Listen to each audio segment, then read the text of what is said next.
നിങ്ങളൊരു വെബ്സൈറ്റിൽ കയറിയിട്ട് എന്തെങ്കിലും ഷോപ്പിംഗ് ഒക്കെ ചെയ്യുന്നവരാണോ അല്ലെങ്കിൽ എന്തെങ്കിലും പേയ്മെന്റ് ഒക്കെ ചെയ്യുന്നവരാണോ അങ്ങനെയുള്ള ആളുകളൊന്ന് ശ്രദ്ധിക്കുക.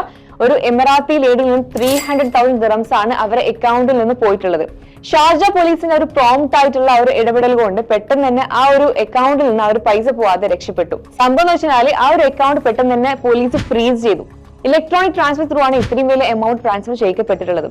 അപ്പൊ പോലീസ് പറയുന്നത് വെച്ചാൽ ലോൺഡ് ആയിട്ടുള്ള വെബ്സൈറ്റ് അഥവാ ഐഡന്റിറ്റി ആയിട്ടുള്ള വെബ്സൈറ്റ് UAE കുറെ ഉണ്ട്. അപ്പോൾ നിങ്ങൾ എന്ത് പെർച്ചേസ് ചെയ്യുന്ന സമയത്തും ഈ ഒരു കാര്യം ഒന്ന് സൂക്ഷിക്കുക. കാരണം ഒരേ പേരിലാണ് ഐഡന്റിറ്റി ആയിട്ടുള്ള വെബ്സൈറ്റ് ഉള്ളത്. ഒരു സാധനം പെർച്ചേസ് ചെയ്യുന്ന സമയത്ത് ആ ഒരു വെബ്സൈറ്റ് ജെനുവിൻ ആണോ എന്നുള്ളത് 1, 2, 3 പ്രാവശ്യം റീചെക്ക് ചെയ്താൽ എന്നാലും മാത്രം നമുക്ക് ഇതിൽ കൺഫേം ചെയ്തിട്ട് നിങ്ങൾക്ക് ഷോപ്പിംഗിലുള്ള ആ ഒരു ബാക്കിയുള്ള പ്രൊസീജിയേഴ്സ് ലൈക്ക് പേയ്മെന്റിന്റെ പ്രൊസീജിയേഴ്സ്, കാർഡ് പ്രൊസീജിയേഴ്സ് ഒക്കെ നമുക്ക് ചെയ്യാൻ പറ്റുള്ളൂ. അപ്പൊ ഒന്ന് ശ്രദ്ധിക്കുക. ഇത്രയും വലിയ എമൗണ്ട് നമ്മുടെ ബാങ്കിൽ നമുക്ക് അറിയില്ല എത്ര എമൗണ്ടാ ഉള്ളത്.